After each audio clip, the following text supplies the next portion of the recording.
very arrogant people, and they're trying to take over the world. So, and it's based on not knowing people, and that's exactly my experience. And I never experienced any kind of prejudice from my neighbors or any, and that's why it shocked me, all the hatred or animosity. This is the first time I heard from our fellow citizens. And I remember early 90s, when it was only 11,000 population here in Temecula. I have a hard time recruiting scientists and engineers coming to Temecula to work in my company here. And I always tell them, this is a great family town to be here, and great values. Even single people hated the place. They said there was no place to go at night. But the kids with the families, they love this area. And I always ask people, this is the Gurens community, and now it's over 100,000. So I'm very proud of our community here, and I love everybody here, and hope Islamic Center will bring it more beauty and more peace and harmony in this. Thank you so much. Next speaker is Muhammad, followed by Ken Engelman, followed by Ali Zamani. Good evening. I came unprepared, so I wasn't going to speak, but after hearing everybody talking, I decided to jot down a few ideas to share it with everybody.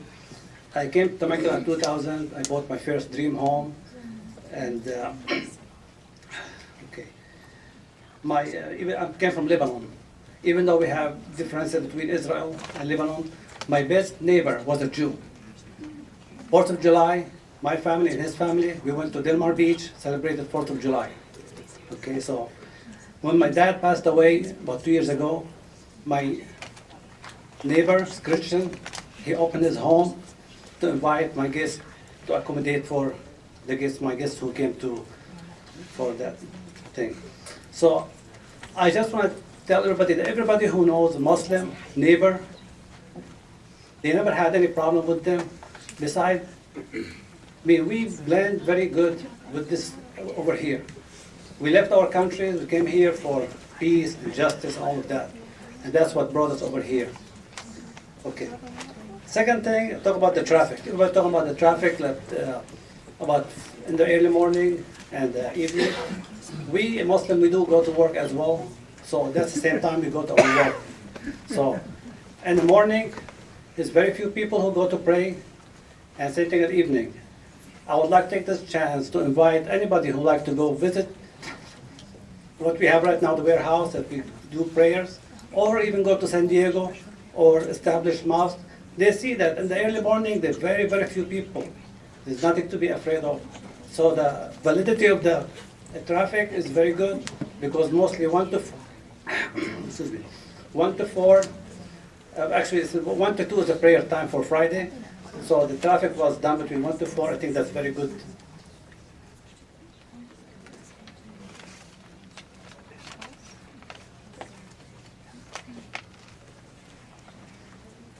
And I'd like to say also one thing, that there are so many mosques in the United States. Some have menorahs, some don't. But I've never heard of one single mosque in the United States that do call prayers for any time, morning, afternoon, evening. There's no such thing in the United States. May we follow the laws. So when we approve for planning and the permit to... You need to wrap it up, sir. Sure. That will never happen. Thank you. Thank you. Next speaker is Ken Engelman, followed by Ali Zamani, followed by Iyad Fajaj. Good evening. You guys look all bored. This is really wearing on everybody. I'm a neighbor. My name is Ken Engelman. I've lived in Temecula now for 10 years. I own a business here, and been part of this community. It's the first time I ever come to one of these meetings, because I felt that my officials that are supposed to take care of us will. Well, nickname for this town is Trafficula. I know, because I lived it. And I live right down the street from where you guys propose to build this building. Look, I'm not religious in any way. I have no objection to Muslims, Christians, Jews, pagans. Doesn't matter to me. All that matters to me is I can leave my home from Enfield Lane, go down Cali Medusa without a problem, get on Nicholas, which is the worst maintained road in this county, let me tell you. No drainage. There's a creek just north of this whole facility that's just open to anything. There's not even a fence up around it. That's another issue I have. And you guys are planning on building a mosque with kids, more kids. I go by the churches that weren't there when I moved here, and all the way up and down the street on Sunday morning, and whenever they have a religious event there, there's cars parked on the street. They're not even in their parking lots. They're parked all along the roads. I don't understand that. I don't. If you guys use the stuff that you use to make your decision on this, on what you decide to make those churches on, you guys are seriously flawed data. I'm an educated man. I've built 3 high schools in this area as a project manager, so I know how to build buildings. And I know what goes on when you guys do all this minutia to make things work. I hope that you aren't in violation of the Brown Act. I really do. Because if this is just a show and you're going to make your decision based on, you've already made your decision, I hope that's not true. I hope this means something, because that's why I'm here. I've sat here since 6 o'clock as a citizen and a veteran to make my point known. And I want to know who's going to pay for all the infrastructure, the fixing of this road that no one gives a damn about. There's potholes on that road. I've been driving that road 10 years and no one's fixed it. Why hasn't it been repaired? And who's going to pay for all of this?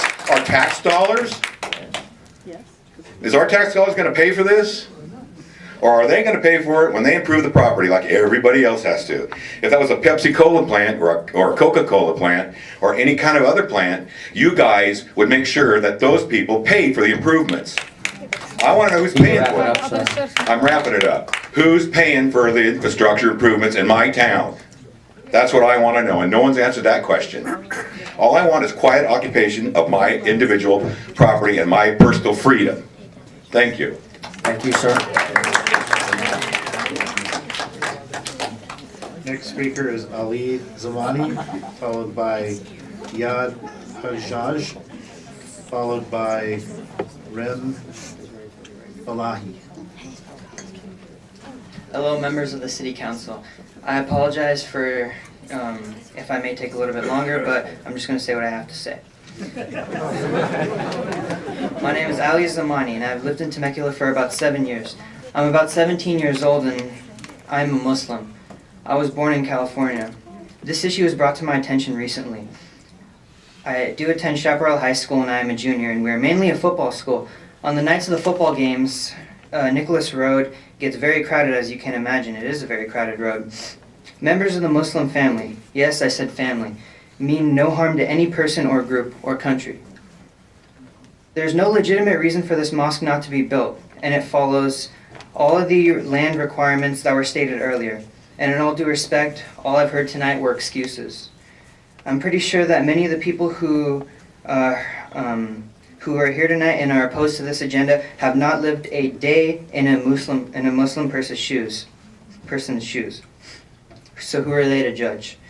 No Muslim tonight has been disrespectful to any of the people against this agenda. We suffer from hate, discrimination, and ignorance every day. I agree with Mr. Scott earlier. We are not terrorists. We are people with faith and beliefs in God. Earlier, a woman said that we are not a religion but a political ideology. But let me ask you this. If we were a political ideology, why would we spend our time worshiping God, spending our time praying to God and having faith in God? There's currently a mosque in Marietta called the Islamic Center of Marietta, in which I'm a member of. During special Muslim holidays such as Ramadan, the mosque parking lot is full, but there's no trouble with traffic that I have seen. The mosque will not disrupt the French Valley Airport. It is well within the height requirements, as you stated earlier. Let me remind you that the loudspeakers and calls to prayer, which are called azan, mentioned earlier, are only in strict Muslim countries. The call to prayer will not be heard outside of the building. I have prayed at my mosque plenty of times, and you cannot hear the call to prayer from the outside. Even when, never mind that. We are the second most populated and fastest growing religion in the world, and I believe that this strikes fear in people, mainly those who oppose this agenda. Thank you for your time.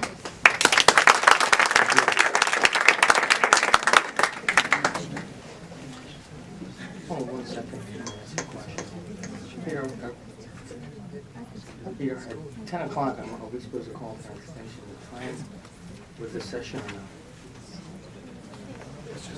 The city council? Okay, just wondering, sure. Why don't, you guys ready for a break? Yeah. Why don't we, let's take a break. It's 9:59. How about 10:05? 10:05.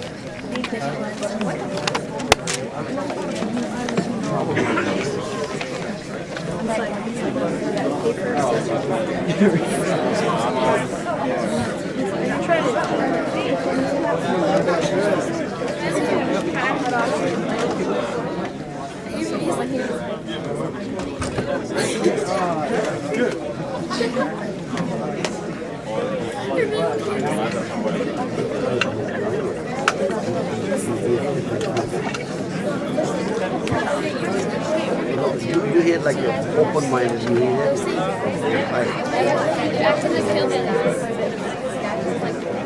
That's a good experience. Good job, Doc. I don't know about that, but I tried. I tried to speak up. No, that's good. That's right, right. Well, you know, it's, they're saying that it's not the written speech. It's what comes From the heart. from the heart.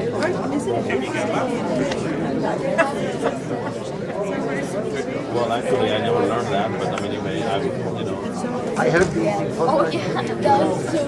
I never have made any comment for Christianity or Judaism. My friends are Jews, they are Christians, they are Hindus, they are Sikhs, they are Buddhists, everybody. I go in their house and pray there and they are Lila,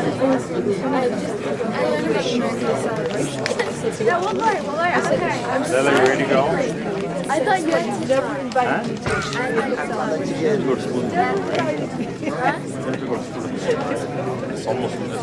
I like that when he's one of the ladies is quiet. They can have a lot of women, they can have light of fight. I can handle the one, you know. One is more than enough. More than enough. my husband was watching this More than enough. the TV series called the TV series called my husband was watching We are in suicide one time, I'm ready to fight. why would you have time to do anything when you're all possible? I'm telling One you, boss is enough.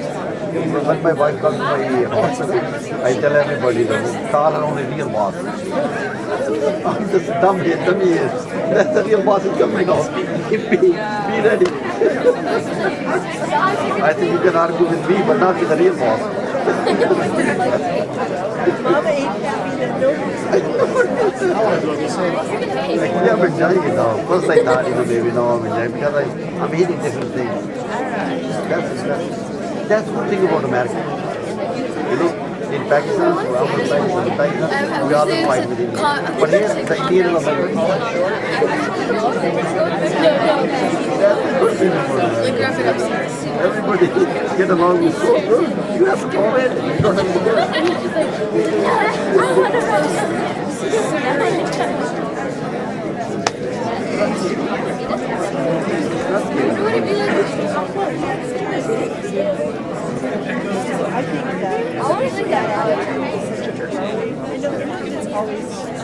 Grown up for all failure.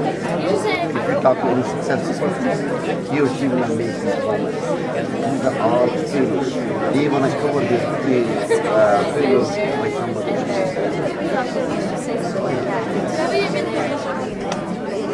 we're all, Larry Slusser said something at our meeting a couple weeks ago. He said something that was really pretty telling.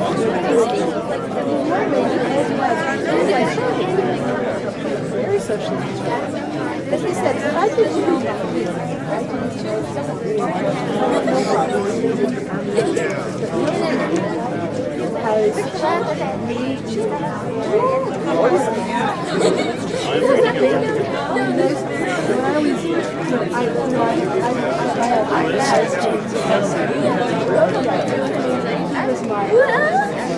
My older son is Arabic too, is Joseph. He spent years living with us for 8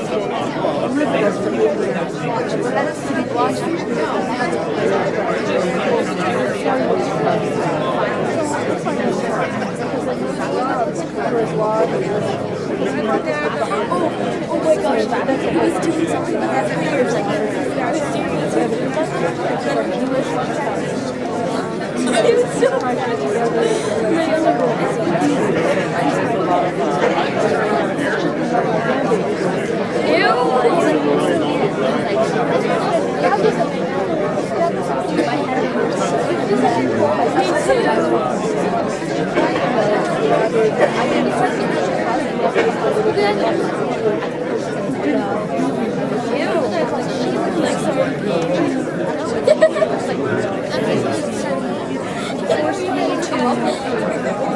really have to learn a new perspective and how to change it.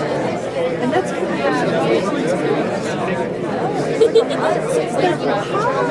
how is that a grown-up person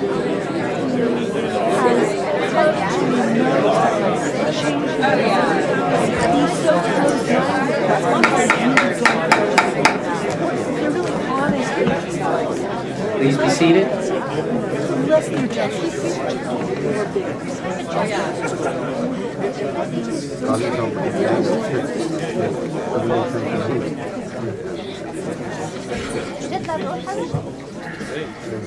You're on overtime anyway, you're making overtime.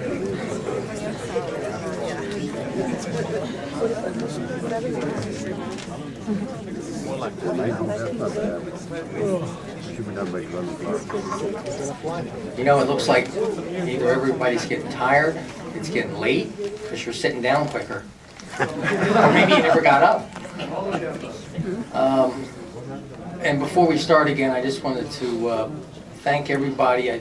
That last hour was pretty good. There was a few things here and there, but if you can, again, whether you agree or you disagree, that's okay. Just again, let the speakers finish. And at that point, then you can raise your arms. That sounds great. Yes. Oh.